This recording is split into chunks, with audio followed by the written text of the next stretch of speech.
శ్రీమాత్రే నమ. ఓం శ్రీ గురుభ్యో నమ. నమస్తే అండి, నేను మీ రామకృష్ణ. అందరూ ఎలా ఉన్నారు? చాలా బాగున్నారా? బాగుండాలని కూడా మనస్ఫూర్తిగా కోరుకుంటున్నాను. మిమ్మల్ని మనస్ఫూర్తిగా దీవించేటువంటి వాళ్ళలో మీ తల్లిదండ్రులను మించినటువంటి ప్రేమ అనురాగాలు ఎవరికీ ఉండవండి. ఫస్ట్ మీ తల్లిదండ్రులే, తర్వాత భగవంతుడు వస్తాడు. ఆ భగవంతుడి తర్వాత మళ్ళీ నేనైతే ఎప్పుడైనా కూడా నా దగ్గరకు వచ్చిన వాళ్ళు ఎప్పుడు కూడా నేను అనుకుంటాను, నా హస్తవాసి మంచిది అనుకుంటాను. నేను ఎవరికి ఏది చెప్పినా కూడా అది జరుగుతుందని చెప్తాను, మంచి జరుగుతుందని చెప్తాను. నా చిన్నప్పటి నుండి కూడా నేను ఎవరికి ఏ ద్రోహం చేయలేదండి. ఇప్పుడు ఒక విధంగా మనం ఏదైనా కూడా మనం సమపాలలో న్యాయం జరగాలి. మనం ధర్మాన్ని తప్పకూడదు, అధర్మ మార్గంలో వెళ్ళకూడదు. అలా పెడితే మన జీవితం పనిచేయదండి, మనకు లైఫ్ ఉండదు. అందుకే మీరు బాగుండాలని కోరుకునే వ్యక్తుల్లో మూడో వ్యక్తిగా ఉంటాను. బ్రహ్మ విష్ణు మహేశ్వరులు అంటారు కదా, అలాగా మూడో స్థానము గురుస్థానాన్ని నేను దక్కించుకున్నాను. మూడు అంటేనే గురువు. ఒకటి, ఎవరు ఎన్ని అనుకున్నా ఏదో అనుకున్నా ఎలాంటి నెగిటివ్గా ఆలోచించినా మనం చేసేది ఏముండదు. నేను పాజిటివ్గానే స్పందించేదానికి ఉన్నాను. పిల్లల విషయంలో, పెద్దవాళ్ళ విషయంలో తెలిసి తెలియక ఏదైనా ఇబ్బందులలో ఉన్నా కూడా వాటి నుంచి బయటపడే మార్గం నేను అన్వేషిస్తాను. ఈ నెల 20వ తారీఖున శని హోమం అనేది కూడా నేను మొదలు పెట్టబోతున్నానని ప్రతి ఒక్కరికి చెప్తున్నాను. అంటే రేపే, ఈ రోజు 19వ తారీఖు, రేపు 20వ తారీఖు మధ్యాహ్నం 1 గంట వరకు. చాలా మంది ఫోన్ చేసి చెప్తున్నారు, సార్ మీ యూపీఐ పేమెంట్స్ పని చేయట్లేదు, స్టక్ అవుతున్నాయని. అవుతే కావచ్చు, శని అనుగ్రహం పొందాలి కదా మరి. కొంతమంది డైరెక్ట్గా one shot UPI payment at time టెక్న పంపించేస్తున్నారు. వాళ్ళకి అనుగ్రహం ఇచ్చాడు భగవంతుడు, మీకు ఇవ్వలేదు. అలా అని చెప్పేసి డిసప్పాయింట్ కావద్దు. మేమేం చేయాలని అంటారు. ఆ టైం వచ్చినప్పుడు చేసుకోండి. అలాగే అది అంత ఈజీగా ఉండదండి. మీరు శని హోమం జరిపించుకోవడం అంత ఈజీగా ఉండదు. మీరు అనుకోగానే, నేను జయించగానే మీకు శని హోమం అయిపోతుంది, ఆ టైం రావాలి. నేను చెప్పింది 200 మందికి అని చెప్పాను. ఆ 200 మందికి ఆ టైం రావాలి. వచ్చినప్పుడు ఆ శని హోమం జరిపించుకోండి. ఎందుకంటే కొన్నిసార్లు నా వీడియో చూడకపోవచ్చు, ఎవరైనా ఆ ఆలోచన రాకపోవచ్చు, ఆ వీడియో చూడకపోవచ్చు, లేదంటే పర్లేదు ఎందుకులే అనుకోవచ్చు. కొందరు పేమెంట్ చేస్తుంటే స్టక్ కావచ్చు. ఇలా రకరకాల కారణాలు ఉంటాయి. అందుకే ఫస్ట్ మీ యొక్క దేవుడి గదిలో ఉన్నటువంటి విఘ్నేశ్వరుని పటంకి వెళ్ళి మోక్ష సిద్ధిని ప్రసాదించమని, ఈ శని హోమంలో పాల్గొనడానికి అనుమతినివ్వమని ఆ భగవంతుని ప్రార్థించండి. విఘ్నేశ్వరునికి చక్కగా మొక్కుకోండి. అప్పుడు పేమెంట్ మీ ఫ్రెండ్స్ ద్వారానో, మీ ద్వారానో, మీకు తెలిసిన వాళ్ళ ద్వారానో పేమెంట్ పంపించుకోవచ్చు. అప్పుడు సులువైపోతుంది, మార్గం సులువైపోతుంది.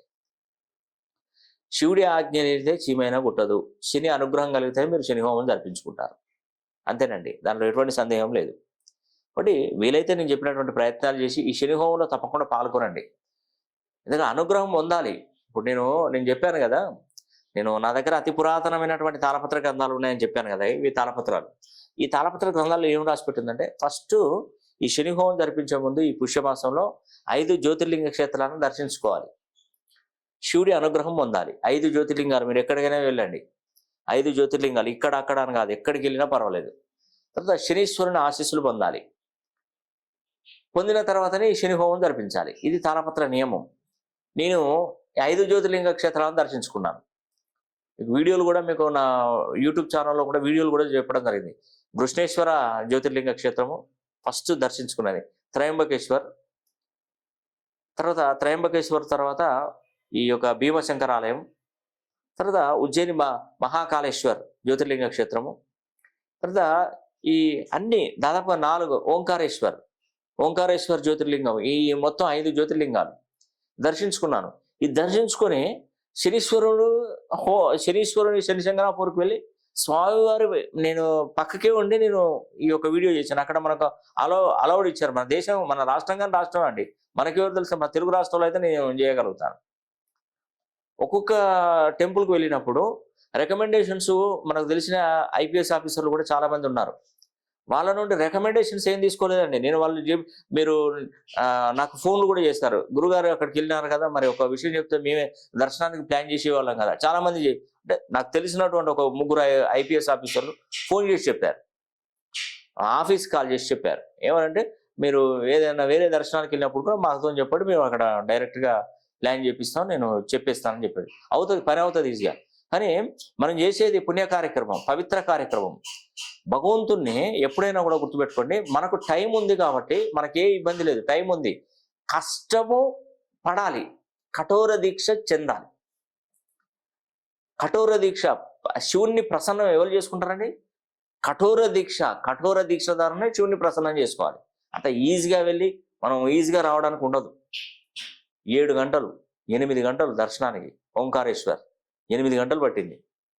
ఇక్కడ నుండి చూస్తే బారుగా కిలోమీటర్ల వ్యవధిలో లైన్లు, మధ్యలో మన కంపార్ట్మెంట్లో ఒక 10-20 లైన్లు చుట్టుకొని ఉన్నాయి మొత్తం. ఉదయం నుండి అసలు పచ్చి మంచినీళ్ళు కూడా ముట్టొద్దు. కఠోర దీక్ష, ఇదే కఠోర దీక్ష. మరి ఎవరి గురించి చేశాను ఇదంతా? మీ గురించే. మోక్ష మార్గం. ఈ నెల 20వ తారీఖున పాల్గొన్నటువంటి భక్తులకు మోక్ష మార్గాన్ని ప్రసాదించాలని ఆ పరమేశ్వరుని వేడుకున్నాను. నేనేదో అహంకారి అయ్యి నేనేదో డబ్బు మీ దగ్గర తీసుకునేవాడిని అయితే ఈ 5 జ్యోతిర్లింగాల క్షేత్రాలను దర్శించుకొని శనిశంకరాపూర్కి వెళ్ళి ఇక్కడికి రావాలంటే నన్ను భగవంతుడు రానియకపో, ఈ శని హోమాన్ని ఆపుదల చేసేవాడు. ఏదో రూపంలో నన్ను యాక్సిడెంట్ రూపంలో ఏదో రూపంలో నన్ను రానివ్వకపోయి ఇక్కడ వరకు. కానీ నన్ను భగవంతుడు అలా చేయలేదు, సేఫ్గా ల్యాండ్ చేశాడు. సెక్యూర్గా ల్యాండ్ చేశాడు నన్ను ఇక్కడికి. నా ప్రయత్నాలు నేను కొనసాగించుకుంటూనే ఉన్నాను. ఇది ఒకరికి ఇద్దరి మధ్య కాదు, నేను చేసేది మీ గురించి కాబట్టి, మీ యొక్క అవసరాలు తీర్చడానికి, మీ కష్టాల నుండి బయటపడడానికి ఆ పరమేశ్వరుడు, ఆ యొక్క శనీశ్వరుడి అనుగ్రహం పొందాలని నేను మీ గురించి తలపెడతాను, నా గురించి, నా కుటుంబం గురించి కాదు. కాబట్టి అనుగ్రహం కలిగించాడు కాబట్టి నేను ఈరోజు మీకు శనిహోమం జరిపిస్తాను.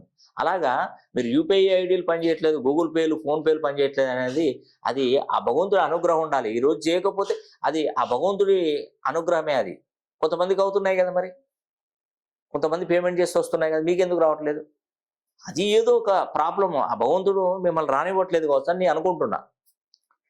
అంతేగాని దానికి డిసప్పాయింట్ అయితే కాకూడదు, దయచేసి చెప్తున్నా. ఇది కాకపోతే ఇంకోటి చేసుకుందాం, మనం వచ్చే మంత్లో పెట్టుకుందాం, తప్పే ఉందండి శని హోమం. కాబట్టి నేను చెప్పేది ఒకటండి, ఈరోజు శని హోమంలో పాల్గొనబోతున్నటువంటి భక్తులు, చేయించుకోవాలనుకున్నటువంటి భక్తులు ఏం చేయాలంటే, ఆ రోజు ఈ శని హోమానికి మీరు అటెండ్ కావడం అవసరం లేదండి. ఎందుకంటే అటెండ్ ఎందుకు చేయట్లేదంటే, ఒక వస్త్రానికి తీసుకొని తెల్ల ఆవాలు, నల్ల నువ్వులు ముడివేస్తారు. ముడివేసి నేను చెప్పాను కదా, చతుర్ముఖ దిగ్బంధనంలో ఒక పాత్రలో ఈ వస్త్రాలన్నీ వేసి నూనె పోయాలి. మొత్తం ఒక్కొక్క వస్త్రాన్ని తీసుకొని ఆ హోమంలో వేయాలి. దీనికి చతుర్ముఖ వ్యూహంలో 4 ఈ అఖండ దీపాలు వెలిగి ఉండాలి. ఇప్పటి వరకు కూడా వెలుగుతూనే ఉన్నాయి అఖండ దీపాలు. రేపటితో కంప్లీట్ సమాప్తం అయిపోతాయి. అప్పుడు తీసేసి ఒక్కొక్క వస్త్రాన్ని తీసుకొని ఆ హోమగుండంలో వేసి ఈ శని హోమం జరిపించడం ద్వారా దాంట్లో ఉన్నటువంటి తెల్ల ఆవాలు చిటపట అని మొత్తం భస్మం అంతా మీదికి లేసేసి మా మీద, పక్కన ఉన్న చుట్టుపక్కల వాళ్ళ మీద పడుతూ ఉంటుంది. అదేవిధంగా శని హోమంలో పాల్గొంటే ఏమైతే వాళ్ళ మీద పడి వీళ్ళకు ఉన్నటువంటి కర్మలు వాళ్ళకున్న వీళ్ళకు రావడం, ఆ శని ప్రభావం అనేది కూడా ఒకరి నుండి ఒక ట్రాన్స్ఫర్ అయ్యే అవకాశాలు ఉంటాయి, పడిపోతాయి. అందుకే అలాంటి కార్యక్రమాలు చేసినప్పుడు, ఈ ముఖ్యంగా శని హోమం జరిపించినప్పుడు మనం శని పరోక్షంగానే మనం చేసుకోవడం మంచి వేల విశేషం. ఒకవేళ ఒక్కరు ఇంట్లో సపరేట్గా పెట్టించుకోవచ్చు శని హోమం. ఇప్పుడు ఇంట్లో పండితులు ఎవరైనా ఇంట్లో కొత్తగా ఏదైనా శని హోమం కావాలని ఇంట్లో పెట్టించుకోండి, కానీ మీరు ఒక్కరే పెట్టించుకోవాలి. మీ కుటుంబ సభ్యులు మాత్రమే పెట్టించుకోవాలి. వేరే వాళ్ళను మా పెద్దనాన్న కొడుకు, మా చిన్ననాన్న కొడుకు, మా తమ్ముడు, భావమర్ది ఇలా రకరకాలుగా వచ్చి అక్కడ కూర్చోకూడదు. శని హోమం జరిపారు ఆ ఇంట్లో ఒక్కరికి మాత్రమే ప్రాప్తం, కుటుంబ సభ్యులకు మాత్రమే ప్రాప్తం. అది అలా అయితే చేయించుకోవచ్చు. కానీ ఇక్కడ ఎందుకు పిలవకపోవడానికి కారణం కూడా ఇదే. మరి దానికి వేరే తతంగా ఉంటుంది. దానికి సంబంధించినటువంటి మళ్ళీ నేను ఈ చతుర్ముఖ దిగ్బంధనంలో కూర్చోబెట్టి చతుర్ముఖ దిగ్బంధనం చేయాలి. మళ్ళీ ఒక్కొక్క లైన్లో ఒక్కొక్క దారాన్ని గుంజాలి. ఇప్పుడు ఒక జంట కూర్చున్నారు, అలా 20, 30, 100 జంటలు కూర్చున్నారు. ఆ 100 జంటలలో చతుర్ముఖ దిగ్బంధనం కట్టాలి వాళ్ళకి. ఇది చాలా ప్రయాసనండి. ఆ దానిలో కూర్చొని, ఆ బాక్స్లో కూర్చొని శని హోమం చేయాలి. అది చేయగలుగుతారా? అంత ఈజీగా ఉండదు. కాబట్టి నేను చెప్పేది ఒకటేనండి, శని హోమం జరిపించుకున్నప్పుడు మీరు తప్పకుండా మీరు పరోక్షంగా ఇంటి దగ్గరే ఉండి ఆ రోజు నల్ల చీమలకు చక్కెర, నల్ల ఆవులకు అరటి పండ్లు, నల్ల కుక్కర అన్నం, వీలైతే మీకు దగ్గరలో ఉన్నటువంటి శనీశ్వర ఆలయానికి వెళ్ళి శనీశ్వరుని స్మరించుకోండి. నవగ్రహాల చుట్టూ 11 ప్రదక్షిణలు చేసి చక్కగా ఇంటికి వచ్చి వెంకటేశ్వర స్వామి దగ్గర 2 దీపాలు నల్ల ఒత్తులతో దీపారాధన చేయడం వల్ల చాలా వరకు మంచి జరుగుతుందండి. మీకు ఏం ప్రాబ్లం ఉండదు. కాబట్టి ఈ అవకాశాన్ని ప్రతి ఒక్కరు సద్వినియోగం చేసుకోవాలని కూడా మనస్ఫూర్తిగా కోరుకుంటూ సెలవు తీసుకుంటున్నాను. సర్వే జనా సుఖినో భవంతు.